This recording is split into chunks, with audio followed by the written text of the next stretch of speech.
സ്വാഗതം. ഇന്ന് വളരെ സുപ്രധാനമായ ഒരു ചോദ്യമാണ് നമ്മുടെ ശ്രദ്ധയ്ക്ക് ആധാരമായിരിക്കുന്നത്. എന്താണ് ആ ചോദ്യം? നിങ്ങളിൽ എല്ലാവരും ജാതിമത ലിംഗഭേദമന്യേ ജീവിതത്തിൽ ഒരിക്കലെങ്കിലും ചോദിച്ചിട്ടുള്ള ഒരു ചോദ്യം, ഒരുപക്ഷെ ഇന്നുവരെയും ഉത്തരം കാണാൻ സാധിച്ചിട്ടില്ലാത്ത ഒരു ചോദ്യം. അങ്ങനെ ഒരു ചോദ്യമുണ്ടെങ്കിൽ അത് നാം ഒരുമിച്ച് പരിഗണിക്കുന്നത് നല്ലതല്ലേ? അതുകൊണ്ടാണ് ഞാൻ ഈ വീഡിയോ ചെയ്തത്. അപ്പോൾ ചോദ്യം എന്താണ്? ദൈവത്തിന് അസൂയയുണ്ടോ? ദൈവത്തിന് അസൂയ ഉണ്ടോ? അതിന് ആധാരമായി വേദപുസ്തകത്തിൽ, പഴയ നിയമത്തിൽ രണ്ടാമത്തെ പുസ്തകമായ പുറപ്പാട് പുസ്തകത്തിൻ്റെ 20-ാം അധ്യായത്തിൻ്റെ 5-ാം വാക്യം ഞാൻ ഒന്ന് വായിക്കട്ടെ.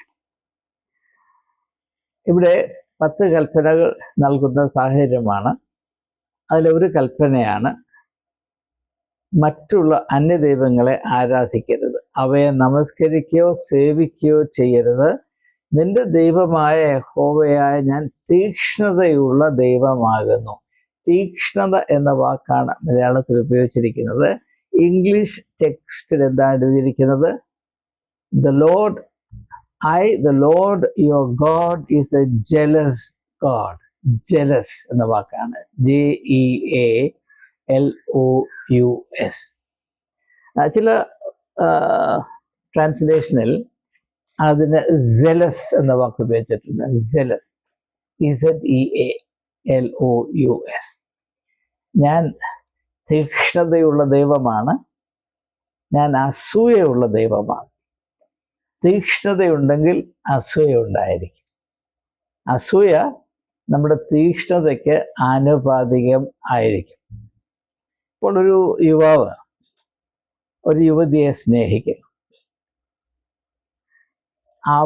അവന് അവളോടുള്ള സ്നേഹം എത്രമാത്രം തീക്ഷ്ണതയുള്ളതാണോ അത്രമാത്രം അവന് അവൾക്ക് മറ്റാരോടെങ്കിലും ബന്ധമുണ്ടാകാനുള്ള സാധ്യതയെപ്പറ്റി അസൂയ തോന്നും. ഇതാണ് നാം മനസ്സിലാക്കാൻ ശ്രമിക്കും. അപ്പൊ ദൈവത്തിന് അസൂയയുണ്ടോ? എല്ലാ മതങ്ങളും പ്രത്യക്ഷമായോ പരോക്ഷമായോ സങ്കല്പിച്ചിരിക്കുന്നത് ദൈവത്തിന് അസൂയയുണ്ട് എന്നുള്ളതാണ്. എന്നാൽ ഏകദൈവ സങ്കല്പത്തിലാണ് ഈ അസൂയ കൂടുന്നത്. അനേക ദൈവ സങ്കല്പത്തിൽ അസൂയ കുറവാണ്, പക്ഷെ ഉണ്ട്.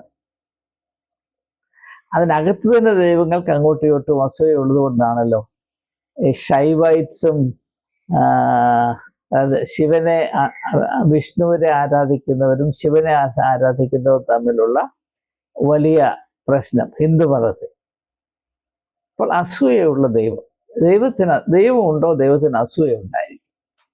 ഇത് എന്നെ എപ്പോഴും വളരെയധികം ചിന്തിപ്പിച്ചിട്ടുള്ളൊരു വിഷയമാണ്. അതുകൊണ്ട് ഇത് സംബന്ധമായ വളരെ ശ്രദ്ധേയമായ ചില സത്യങ്ങൾ അരനൂറ്റാണ്ടോളവും അന്വേഷിച്ചതിൻ്റെ ഫലമായി മനസ്സിൽ തെളിഞ്ഞു വന്നിട്ടുള്ള ചില സത്യങ്ങൾ, അത് നിങ്ങൾക്ക് വളരെയധികം ഗുണം ചെയ്യാൻ സാധ്യതയുണ്ട് എന്ന പ്രത്യാശയിൽ ഈ വീഡിയോയിൽ കൂടെ ഞാൻ പങ്കിടുകയാണ്.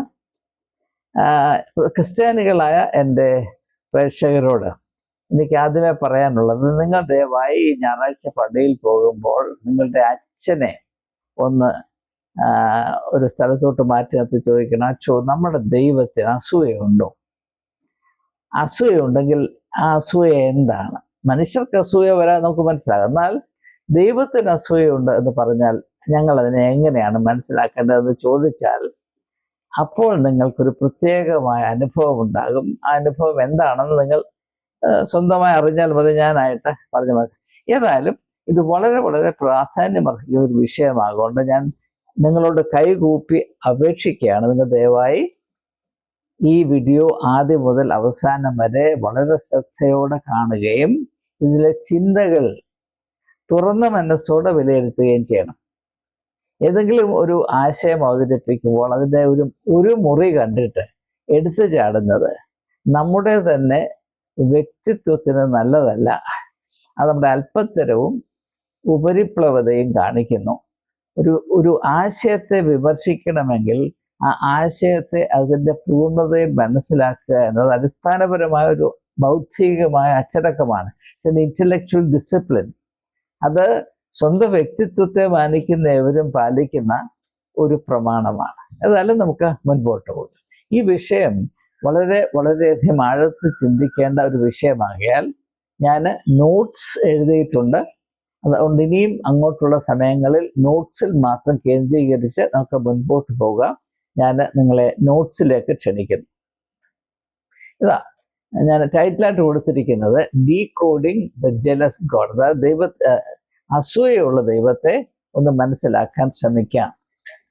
ഇനി പഴയ നിയമത്തിൽ ദൈവത്തിന് അസൂയയുണ്ട് എന്ന് ഞാനിപ്പോൾ സൂചിപ്പിച്ചതുപോലെ പുറപ്പാട് പുസ്തകം 20-ാം അധ്യായത്തിന്റെ 5-ാം വാക്യത്തിലുണ്ട്. ഞാൻ ആ ഭാഗം വായിച്ചു, അതുകൊണ്ട് വ്യക്തമാണ്. The old testament God Yahweh is അല്ലെങ്കിൽ യഹോവ അസൂയയുള്ള ദൈവമാണ്. എന്നാൽ പുതിയ നിയമത്തിലേക്ക് വരുമ്പോൾ ദൈവത്തിന് അസൂയയുണ്ടെന്നോ ദൈവം പക്ഷാപാതം കാണിക്കുന്നുണ്ടോ എന്ന് യാതൊരു സാധ്യതയുമില്ല.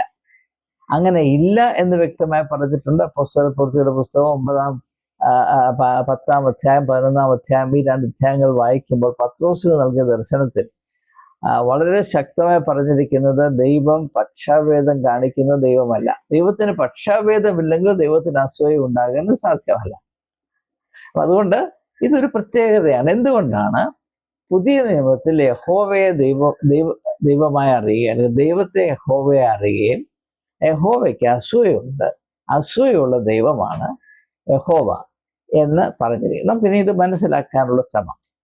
ഇത് മനസ്സിലാക്കണമെങ്കിൽ എൻ്റെ അഭിപ്രായത്തിൽ 3 അടിസ്ഥാനപരമായ ബേസിക് ആയിട്ടുള്ള കാര്യങ്ങൾ നാം അറിഞ്ഞിരിക്കണം. അവ എന്താണ്? 1, our idea of God is formed as per our limitations and capacity.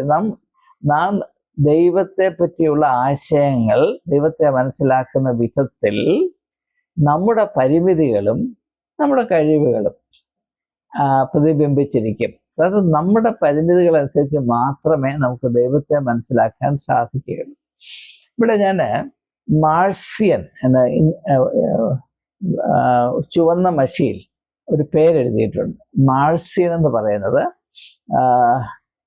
ക്രിസ്തുവിന് ശേഷം 2-ാം നൂറ്റാണ്ടിൻ്റെ അവസാന ഭാഗത്തോളം 2-ാം നൂറ്റാണ്ടിൽ ജീവിച്ച ഒരു ധനികനായ യുവാവായിരുന്നു Marcion. A rich youth of Sinope എന്ന് പറയുന്ന പട്ടണം ചെറിയ പട്ടണം. നമുക്കറിയാം ഡയോജനീസ് എന്ന് പറയുന്ന, എനിക്ക് വളരെ താല്പര്യമുള്ള ഡയോജനിക് ദ സിനിക് ഓഫ് സിനോപ്പ് എന്നത് തരം അപ്പൊ ഈ പട്ടണത്തിലാണ്. അപ്പൊ മാർസിയനും അവിടുന്ന് തന്നെയാണ്. അദ്ദേഹം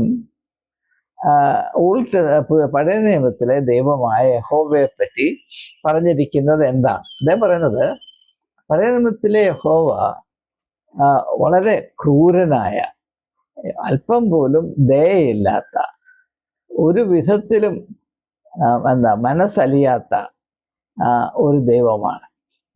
ആ ദൈവത്തെ ഒരു വിധത്തിൽ നമുക്ക് പ്രീതിപ്പെടുത്താൻ സാധ്യമല്ല. കോപം വന്നോ അപ്പോൾ തീ കത്തും. അപ്പോൾ അങ്ങനെയുള്ള ദൈവം, ഇനി ശ്രദ്ധിക്കുക, അങ്ങനെയുള്ള ദൈവം യേശുവിൻ്റെ അപ്പനാകാൻ ഒരിക്കലും സാധ്യമല്ല. Such A God could not be the father of Jesus. ഇത് ഞാനല്ല പറഞ്ഞത്, മാർസിയൻ എന്ന് പറയുന്ന ഒരു അന്ന് ജീവിച്ചിരുന്ന ഒരു മാർസിയൻ ഓഫ് സിനോപ്പ്, SINOPE. ഞാനിത് വളരെ വ്യക്തമായി ഇവിടെ എഴുതിയിരിക്കുന്ന, ആർക്കെങ്കിലും താല്പര്യമുണ്ടെങ്കിൽ ഇന്റർനെറ്റിൽ പോയി നിങ്ങൾക്ക് ഇതെല്ലാം വെരിഫൈ ആവുന്നതാണ്. ഞാൻ പറയുന്നത് ചരിത്ര സത്യം മാത്രമാണ് എന്ന് നിങ്ങൾക്ക് ബോധ്യപ്പെടണമെങ്കിൽ നിങ്ങൾ ഞാൻ കൊടുക്കുന്ന റെഫറൻസ് മുഴുവനും നിങ്ങളുടേതായ വിധത്തിൽ അല്പം റിസർച്ച് ചെയ്താൽ നിങ്ങൾക്ക് ഇത് പൂർണ്ണമായി ബോധ്യപ്പെടുന്നതാണ്. പിന്നെയും മാർസിയൻ പറയുന്നത്, what good god would have condemned the whole of humanity for eating an apple. ഹവായിൽ കൂടെ ആദാമും ഒരു ആപ്പിൾ കഴിച്ചു എന്നതുകൊണ്ട് വരുന്ന തലമുറകൾ മുഴുവനും ആ പാപത്തിൻ്റെ മർമ്മത്തിന് അടിമയായി തീരണമെന്ന് നിശ്ചയിച്ച യഹോവ യാഹ്വേ ഏത് നല്ല ദൈവമാണെന്ന് പറയാൻ നമുക്ക് എങ്ങനെ സാധിക്കും എന്നാണ് മാഴ്സിയൻ പറയുന്നത്. പിന്നെ അദ്ദേഹം പറയുന്നത് യാഹ്വയാണ് ലോകം സൃഷ്ടിച്ചത്. കാരണം he left man's soul imprisoned in an evil frame. എന്തുകൊണ്ടാണ് ദൈവം ഇങ്ങനെ മനുഷ്യനെ സൃഷ്ടിച്ചത്? മണ്ണിൽ നിന്ന് പിന്നെ ശ്വാസമൂതി. അപ്പോൾ ദൈവം ചെയ്ത ഒരു വലിയ പാതകം അല്ലെങ്കിൽ തെറ്റ് മനുഷ്യൻ്റെ ആത്മാവിനെ തികച്ചും ഈവിളായിട്ടുള്ള തിന്മ മാത്രം നിറഞ്ഞ ഒരു മൺകൂടാരത്തിൽ കൊണ്ട് സ്ഥാപിച്ചു. അപ്പം അതുകൊണ്ട് ദൈവം നല്ലവനല്ല, നല്ല സ്വഭാവമുള്ളതല്ല. ദൈവം എന്ന് പറഞ്ഞാൽ ഓൾഡ് ടെസ്റ്റമെന്റിൽ കാണിക്കുന്ന യാഹ്വേ എന്ന് പറയുന്ന ദൈവം അത്ര ബുദ്ധിമാനല്ല, സതുദ്ദേശക്കാരനല്ല. അല്ലെങ്കിൽ ഇപ്രകാരം ഈ ഒരു പാതകം മനുഷ്യനെ സൃഷ്ടിക്കുന്ന വിധത്തിൽ ഇപ്രകാരം ഒരു പാതകം ചെയ്യുമായിരുന്നില്ല. To imprison the soul of human beings in an evil frame. പിന്നെ അദ്ദേഹം പറയുന്നത് അതുകൊണ്ടാണ് പുതിയ നിയമത്തിൽ വരുമ്പോൾ ഈ മനുഷ്യന്റെ ആത്മാവിനെ ഈ മൺകൂടാരത്തിന്റെ ശാപത്തിൽ നിന്ന്, അതിൻ്റെ പരിമിതികളിൽ നിന്ന്, പ്രയാസത്തിൽ നിന്ന്, തിന്മയിൽ നിന്ന് രക്ഷിക്കാനായി യഥാർത്ഥത്തിലുള്ള ദൈവം തൻ്റെ മകനെ അയച്ചു. അപ്പം പഴയ നിയമത്തിലെ യഹോവ യേശുവിൻ്റെ പിതാവായിരുന്നില്ല, ഒരിക്കലും ആകാൻ സാധ്യമല്ല എന്നതാണ് മാഴ്സിയൻ പറയുന്നത്. യഥാർത്ഥത്തിലുള്ള ദൈവം ആരാണ്? മനുഷ്യനെ ഇപ്രകാരം നല്ലതല്ലാത്ത വിധത്തിൽ സൃഷ്ടിച്ച് അവൻ്റെ വിലയേറിയ ആത്മാവിനെ തിന്മ നിറഞ്ഞ ഈ ഒരു കൂടാരത്തിൽ അടച്ചിട്ട ദൈവത്തിൻ്റെ പ്രവൃത്തിയിൽ നിന്ന്, യാഹ്വയുടെ പ്രവൃത്തിയിൽ നിന്ന് മനുഷ്യനെ രക്ഷിക്കാനായി തൻ്റെ പുത്രനെ അയച്ച ദൈവമാണ് സാക്ഷാൽ ദൈവം. യാഹ്വേ ആത്യന്തികമായ ദൈവമല്ല. അപ്പം ഇത് വളരെ വ്യക്തമായി മനസ്സിലാവും. അപ്പം ഞാൻ പറഞ്ഞു വന്നത്, ഞാനത് മർമ്മം പറയാനാണ്. അതായത് നാം ദൈവത്തെ മനസ്സിലാക്കുന്നത് നമ്മുടെ പരിമിതികളനുസരിച്ച് മാത്രമാണ്. അത് യാതൊരു സംശയം ഉണ്ടാകാൻ സാധ്യമല്ല. അതുകൊണ്ട് എന്താണ്, നാം ദൈവത്തെ പറ്റി പറയുമ്പോൾ എപ്പോഴും നാം നമ്മെ ഓർമ്മിപ്പിച്ചുകൊണ്ടേ ഇരിക്കേണ്ടത് യഥാർത്ഥത്തിലുള്ള ദൈവത്തെ നാം അറിയുന്നില്ല. അപ്പോൾ യേശുവിനെ ക്രൂശിൽ തറച്ചപ്പോൾ ക്രൂശിൽ യേശു പറഞ്ഞില്ലേ, പിതാവേ ഇവർ ചെയ്യുന്നത് എന്നത് എന്നറിയായികയിൽ ഇവരോട് ക്ഷമിക്കണമേ. കാരണം ഇവർ ചെയ്യുന്നത് അവർ ദൈവത്തെ അറിയുന്ന വിധത്തിലുള്ള അപക്വതയും പരിമിതിയും കൊണ്ട് മാത്രമാണ്. നിന്നെ അവരറിയുന്നില്ല. നിന്റെ പേരിൽ ചില സങ്കല്പങ്ങൾ, ചില ധാരണകൾ അവർ അവരുടെ സ്വഭാവം അനുസരിച്ച് എന്താ പറയുന്നത് സൂക്ഷിച്ചിരിക്കുന്നു. അവർ അതിൻ്റെ അടിമകളായി ഇപ്രകാരം മുഖപ്പേക്കൂത്ത് കാണിക്കുന്നു. അവർ ചെയ്യുന്നത് എന്താണ് എന്ന് അവരറിയുന്നില്ല എന്ന് യേശു പറയുന്നത് ഈ സമയത്ത് വളരെ ശ്രദ്ധേയമാണ്. രണ്ടാമതായി നാം അറിയേണ്ടത്, നാം ദൈവത്തെപ്പറ്റി എപ്പോഴെങ്കിലും ചിന്തിക്കുകയും പറയുകയും ചെയ്യുമ്പോൾ നാം നമ്മുടെ സ്വഭാവം ദൈവത്തിൻ്റെ മേൽ നിക്ഷേപിക്കുന്നു. ഉദാഹരണമായിട്ട് നമുക്ക് വല്ലതും കിട്ടാൻ വലിയ താല്പര്യമാണ്. അതേ കാര്യം നമ്മൾ ദൈവത്തിൽ വെക്കുന്നു. ദൈവത്തിന് കൈക്കൂലി കൊടുത്താൽ നമുക്ക് വല്ലതൊക്കെ സാധിച്ചു തരും എന്നതാണ് നാം ആചരിക്കുന്ന ഏത് മതമായിക്കൊള്ളട്ടെ, മനുഷ്യൻ ആചരിക്കുന്ന മതത്തിൻ്റെ ഏറ്റവും പ്രധാനപ്പെട്ട പ്രാവർത്തികമായ മർമ്മം. ദൈവത്തിന് കൈക്കൂലി കൊടുത്താൽ നമുക്ക് വല്ലതും ചെയ്തു തരും. കാരണം നമ്മുടെ സ്വഭാവം അങ്ങനെയാണ്. രണ്ടാമത്, നമുക്ക് ഏവർക്കും മുഖസ്തുതി വളരെ ഇഷ്ടമാണ്. അവിടെ നമ്മൾ ദൈവത്തെ സ്തുതിച്ച് ദൈവത്തെ പ്രാന്ത് പിടിപ്പിക്കുകയാണ്.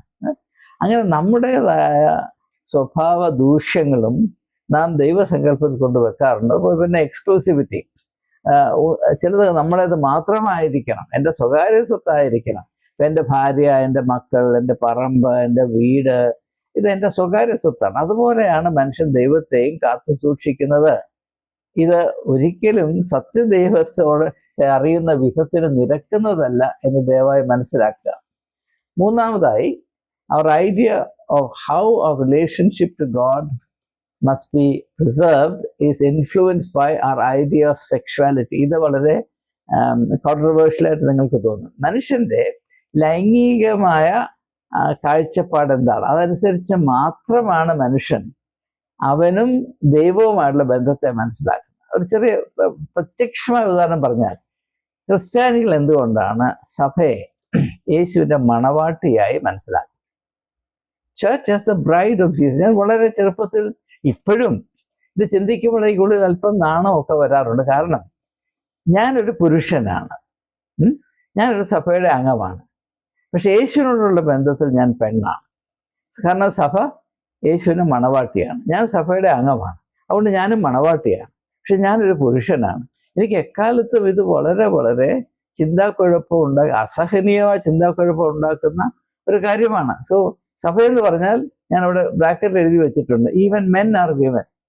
ഇതെങ്ങനെയാണ്? എൻ്റെ കാരണം എന്താണെന്ന് ചോദിച്ചാൽ, ഇപ്പോൾ എനിക്കറിയാം മനുഷ്യൻ ദൈവത്തോടുള്ള അവൻ്റെ ബന്ധത്തെ മനസ്സിലാക്കുന്നത് മനുഷ്യൻ്റെ ലൈംഗികമായ അവസ്ഥയിൽ കൂടെ മാത്രമാണ്. ദയവായി മനസ്സിലാക്കുക. ഇതിന് ഒത്തിരി അർത്ഥതലങ്ങളുണ്ട്. പക്ഷേ തൽക്കാലം ഞാൻ ഇത്ര മാത്രം പറഞ്ഞത് അവിടെ നിർത്തുകയാണ്, മാറ്റിവെക്കുകയാണ്. പിന്നെയും അതുകൊണ്ട് ഈ മനുഷ്യൻ്റെ ലൈംഗികമായ ജീവിത അവസ്ഥയുടെ വിവിധ ഘട്ടങ്ങൾ, various stages of human sexuality, നമ്മളിപ്പോൾ അറിയുന്നത് പോലെ അല്ല കഴിഞ്ഞ കാലങ്ങളിൽ. പണ്ട് കാലങ്ങളിൽ മനുഷ്യൻ അവൻ്റെ ലൈംഗികമായ ജീവിതത്തെ മനസ്സിലാക്കി. ഉദാഹരണമായിട്ട് ആദിമകാലത്ത് നാം അനേക സഹസ്രാബ്ദങ്ങൾ പിന്നോട്ട് പോകുമ്പോൾ നിലവിലിരുന്ന വ്യവസ്ഥിതി ഗ്രൂപ്പ് മാരേജസ് ആണ്. അതായത് ഒരു ട്രൈബിലുള്ള എല്ലാ ആളുകളും, സ്ത്രീ പുരുഷന്മാരെല്ലാം അങ്ങോട്ടും ഇങ്ങോട്ടും കല്യാണം കഴിച്ചതുപോലെയാണ്. അവർക്ക് സ്വതന്ത്രമായി അവരുടെ ലൈംഗികമായ ബന്ധങ്ങൾ ആഘോഷിക്കുവാനുള്ള അവസരം. നിങ്ങൾക്ക് ഈ വിഷയം പഠിക്കാൻ താല്പര്യമുണ്ടെങ്കിൽ ഇപ്പോൾ എൻ്റെ മനസ്സിൽ പെട്ടെന്ന് കടന്നു വരുന്നത് ഫ്രെഡറിക് എംഗൽസിൻ്റെ the origin of family, property and state എന്ന പുസ്തകം. അത് 1884 പ്രസിദ്ധീകരിച്ചു എന്നാണ് എൻ്റെ ഓർമ്മ. Frederick Engels, the origin of family, sexuality and state എന്ന പുസ്തകം വായിച്ചാൽ ഞാൻ ഇനിയിപ്പോൾ പറയാൻ പോകുന്ന ആശയങ്ങൾ വളരെ വളരെ വിശദീകരിച്ച് വ്യക്തമായി അദ്ദേഹം അവിടെ സൂചിപ്പിക്കുന്നത്.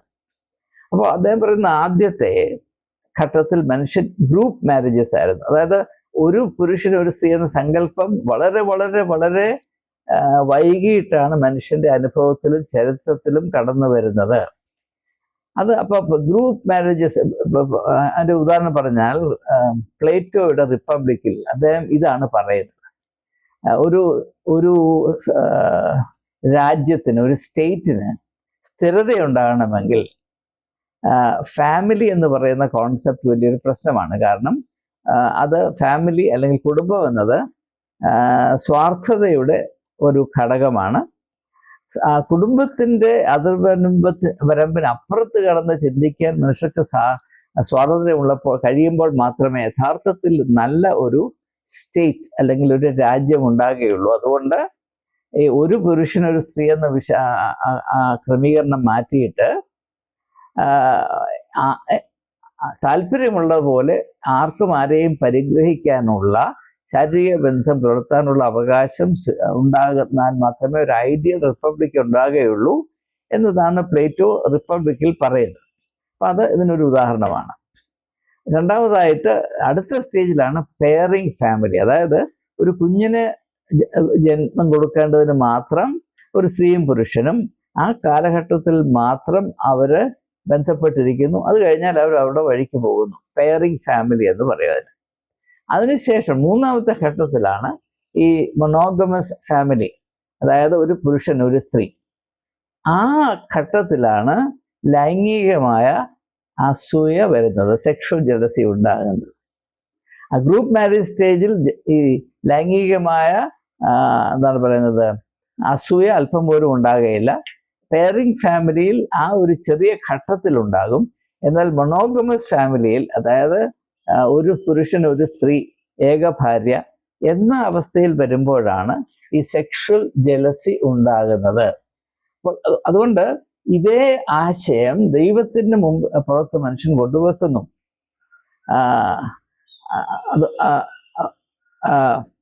ഈ ട്രൈബൽ ദൈവം, ഒരു ട്രൈബിനൊരു ദൈവം, ആ ട്രൈബ്, ആ ഗോത്രം ആ ദൈവത്തിൻ്റെ ഭാര്യയാണ്.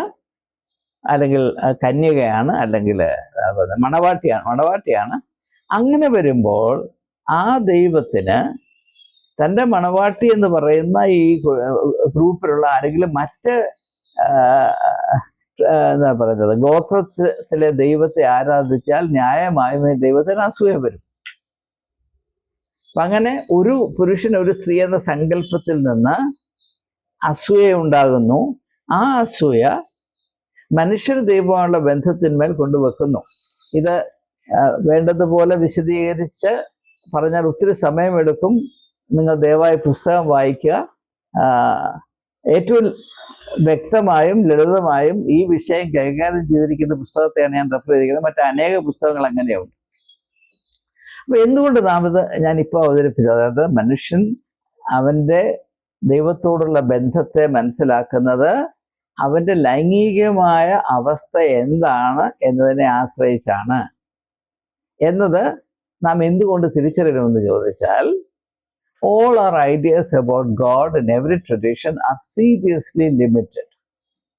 നിങ്ങൾ ഏത് മതത്തിലും ആയിക്കൊള്ളട്ടെ, നിങ്ങൾ ഏത് സഭയിലും ആയിക്കൊള്ളട്ടെ, നിങ്ങൾ വെച്ചു പുലർത്തുന്ന ദൈവസങ്കല്പങ്ങൾ വളരെ വളരെ പരിമിതപ്പെട്ടതും അബദ്ധജടിലവുമാണ് എന്ന് തിരിച്ചറിയുന്നത് സത്യത്തോട് നിങ്ങൾക്ക് ഏതെങ്കിലും വിധത്തിൽ താല്പര്യമുണ്ടെങ്കിൽ നിങ്ങൾ നിർവഹിക്കേണ്ട കടമയാണ്. അപ്പൊ അതുകൊണ്ടാണ് യേശു പറഞ്ഞത്, നിങ്ങൾ അന്വേഷിപ്പീൻ. നിങ്ങൾ ആരെയാണ് അന്വേഷിക്കേണ്ടത്? നിങ്ങൾക്ക് മറ്റുള്ളവർ നൽകിയ ദൈവസങ്കല്പങ്ങളിലെ അവരുടെ പരിമിതികൾ നിറച്ച്, അവരുടെ മണ്ടത്തരങ്ങളെല്ലാം, അവരുടെ സ്വഭാവത്തിന്റെ ദൂഷ്യങ്ങളെല്ലാം നിറച്ച് നിങ്ങൾക്ക് വിളമ്പി തന്നിട്ടുള്ള ദൈവസങ്കല്പം അതിനപ്പുറത്ത് പോകുവെന്നാണ് യേശു പറയുന്നത്. നിങ്ങൾ അന്വേഷിപ്പിൻ, കണ്ടെത്തും. നിങ്ങൾ ഇതുവരെ അന്വേഷിച്ച് കണ്ടുപിടിച്ചതല്ല, നിങ്ങൾക്ക് ആരോ കൊണ്ട് തന്നതാണ്. നിങ്ങളുടെ മനസ്സിനോട് ചിന്തിക്കാൻ ശക്തിയില്ലാത്ത സമയത്ത് ആരോ നിങ്ങളുടെ മനസ്സിൽ കൊണ്ട് ഇട്ടതാണ്. അതിനപ്പുറത്ത് പോകുവിൻ. Seek beyond the given. എന്നാൽ മാത്രമേ നിങ്ങൾക്ക് വിടുതലുണ്ടാകുകയുള്ളൂ. എന്നാൽ മാത്രമേ നിങ്ങൾ സത്യത്തെ അറിയുകയുള്ളൂ. ആ സത്യം മാത്രമേ നിങ്ങൾക്ക് വിടുതൽ നൽകുകയുള്ളൂ എന്നാണ് യേശു പറഞ്ഞത്. ഇത് ഏതെങ്കിലും ഒരു സഭയിൽ ഏതെങ്കിലും ഒരു സുവിശേഷ പ്രഘോഷകൻ ഒരു കാലത്തും പറഞ്ഞിട്ടില്ല, പറയുകയുമില്ല. കാരണം മതം ഒരു കച്ചവടമാക്കി മാറ്റിക്കഴിഞ്ഞാൽ ഇങ്ങനെയുള്ള മനുഷ്യർക്ക് വിടുതലും മോചനവും വ്യക്തിത്വത്തിന്റെ മാഹാത്മ്യവും നൽകുന്ന ഒരു ആത്മീയമായ ആശയവും വെളിപ്പെടുത്തുവാൻ സാധ്യമല്ല. ദയവായി മനസ്സിലാക്കുക. അതുകൊണ്ട് യേശു നടത്തിയ ഏറ്റവും ഒരു വിപ്ലവം എന്താണ്? മനുഷ്യനെ പഴയ നിയമം വിഭാവന ചെയ്ത യഹോവ, ആ യഹോവയോടുള്ള അടിമത്വത്തിൽ നിന്ന് വിടുവിച്ച് ലോകത്തിലുള്ള എല്ലാ സൃഷ്ടിയുടെയും പിതാവായ ദൈവത്തോടുള്ള ബന്ധത്തിലേക്ക് നയിക്കുന്നു. ഇത് വളരെ ഞാൻ എൻ്റെ ജീവിതത്തിൽ ഇന്നുവരെ പറഞ്ഞിട്ടുള്ള ആശയങ്ങളിൽ എൻ്റെ മനസ്സിന് ഏറ്റവും കൂടുതൽ വെളിച്ചവും സന്തോഷവും ആവേശവും നൽകുന്ന ആശയം ഇതാണ്.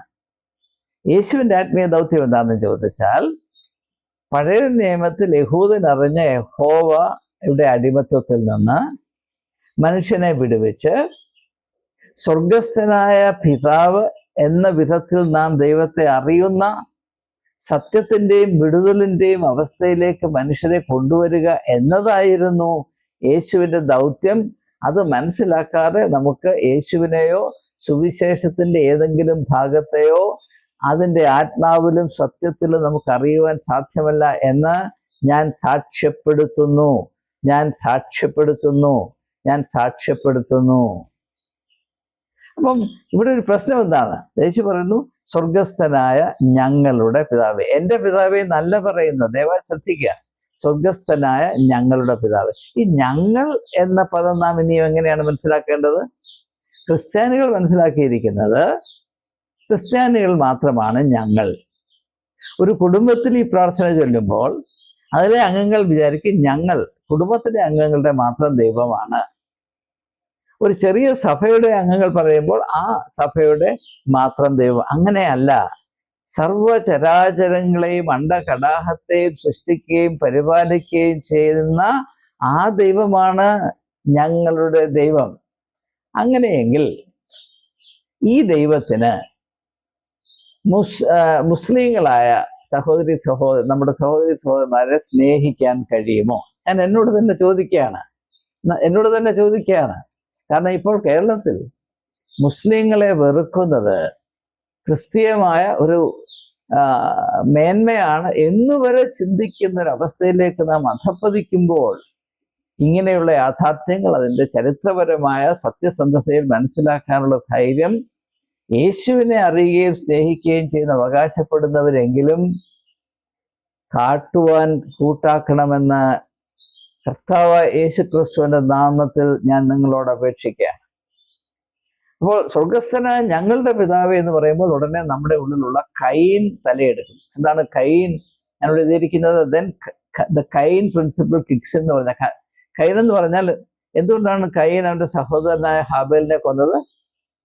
ദൈവം എൻ്റേത് മാത്രമായിരിക്കണം. 2 സഹോദരന്മാരുണ്ടെങ്കിൽ ദൈവത്തിൻ്റെ സ്നേഹം 2ആയി കീറിമുറിക്കപ്പെടും. അപ്പൊ എനിക്ക് പകുതിയേ കിട്ടത്തുള്ളൂ. എനിക്ക് മുഴുവനും വേണമെങ്കിൽ എന്ത് ചെയ്യണം? ഞാൻ എൻ്റെ സഹോദരനെ കൊല്ലണം. ഈ തത്വത്തിലാണ് മനുഷ്യൻ എപ്പോഴും മതത്തെ വിഭാവന ചെയ്യുന്നത് മനസ്സിലാക്കുക. അതുകൊണ്ട് സ്വർഗസ്ഥനായ ഞങ്ങളുടെ പിതാവേ എന്ന് പറയുമ്പോൾ ആ സ്വർഗസ്ഥനായ ഞങ്ങളുടെ പിതാവിന് മുസ്ലിങ്ങളോടും ഹിന്ദുക്കളോടും ബൗദ്ധമതത്തിലുള്ളവരോടും മതമില്ലാത്തവരോടും സ്നേഹമുണ്ടാകാൻ കടമയുണ്ട്. ദൈവത്തിൻ്റെ സ്വഭാവമാണ്. അത് നാം അംഗീകരിക്കുകയും മാനിക്കുകയും ചെയ്യണം എന്ന് മനസ്സിലാക്കാനുള്ള വിശാലത ക്രിസ്ത്യാനിക്ക് ഇല്ലാതെ പോയത് നമ്മുടെ ഏറ്റവും വലിയ ശാപമാണ് എന്ന് ദയവായി മനസ്സിലാക്കുക. അപ്പൊ അങ്ങനെ ദൈവത്തെ സ്വർഗസ്ഥനായ ഞങ്ങളുടെ പിതാവായി മനസ്സിലാക്കുമ്പോൾ മാത്രമേ നാം യഥാർത്ഥമായ സ്വാതന്ത്ര്യം പ്രാപിക്കുകയുള്ളൂ. ഞാൻ വീണ്ടും അടിവരയിട്ട് പറയുന്നു, ഞങ്ങളുടെ എന്ന വാക്ക് ഉപയോഗിക്കുമ്പോൾ അത് ഏറ്റവും സാർവലൗകികമായ ആ അർത്ഥത്തിൽ ഉപയോഗിക്കണം. ഹിന്ദുമതത്തിൽ ആ ഒരു തിരിച്ചറിവുണ്ട്. അതുകൊണ്ടാണ് വസുധൈവ കുടുംബകം എന്ന് പറയുന്നത്. എന്ന് പറഞ്ഞാൽ ഓരോ വ്യക്തിയും ദൈവം സൃഷ്ടിച്ച ഈ വസുധ, ഈ സൃഷ്ടിയുടെ ആകമാനമായ ആ ഭവനത്തിന്റെ അംഗങ്ങളാണ്.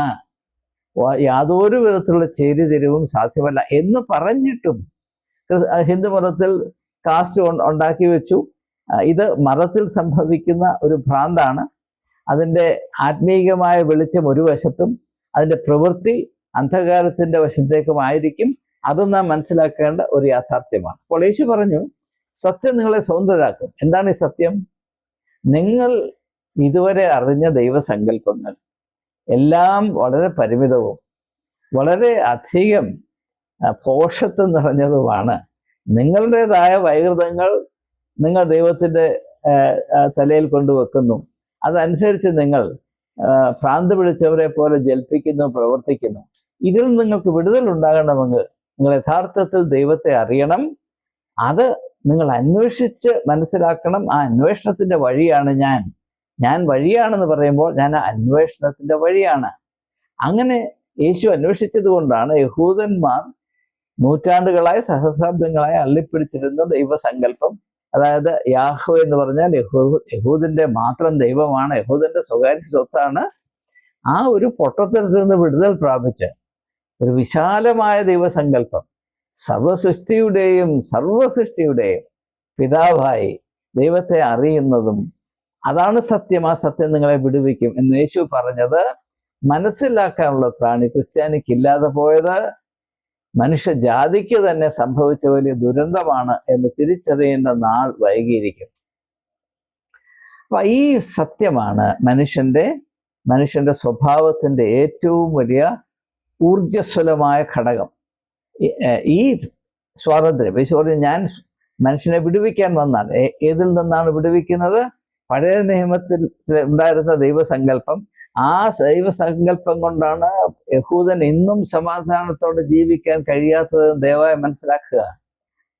യഹൂദൻ അവന്റെ മനസ്സ് ദൈവത്തെ പറ്റിയുള്ള അവന്റെ ധാരണ മാറ്റുന്നത് വരെ ഈ ഭൂമിയുടെ പരപ്പിൽ ഭ്രാന്ത് പിടിച്ചവനായി സമാധാനത്തോടെ മറ്റുള്ളവരോടുള്ള സഹവർത്തിത്വത്തിൽ ജീവിക്കുവാനുള്ള അവകാശം പ്രാപിക്കുകയില്ല.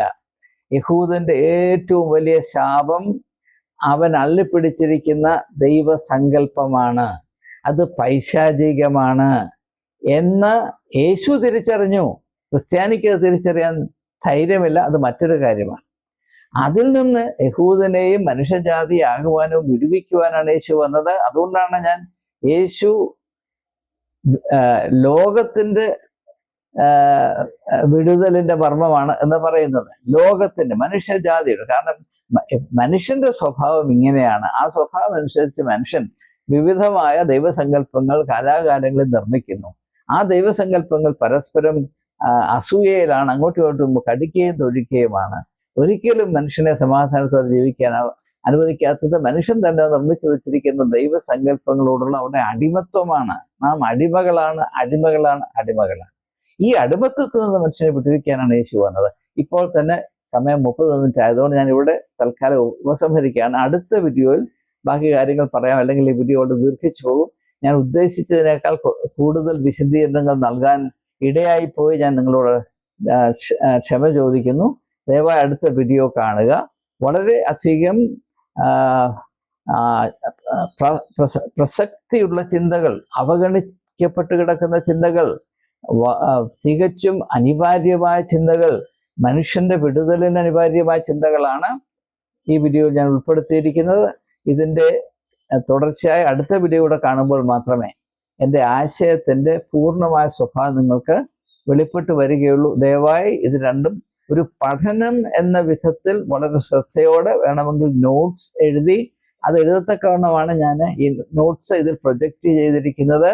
ദയവായി നിങ്ങൾ അന്വേഷണ ബുദ്ധിയോടെ ഈ ഒരു ശ്രമത്തിൽ, ഈ ഒരു ദൗത്യത്തിൽ പങ്കെടുക്കണമെന്ന് വിനീതമായി ആവർത്തിച്ച് അപേക്ഷിച്ചുകൊണ്ട്, യാചിച്ചുകൊണ്ട് തൽക്കാലം ഞാൻ വിരമിക്കുന്നു. അടുത്ത വീഡിയോയിൽ എൻ്റെ തുടർച്ചയായ ചിന്തകൾ കൺക്ലൂഡ് ചെയ്യുന്നതായിരിക്കും. ഏവർക്കും എൻ്റെ നമസ്കാരം.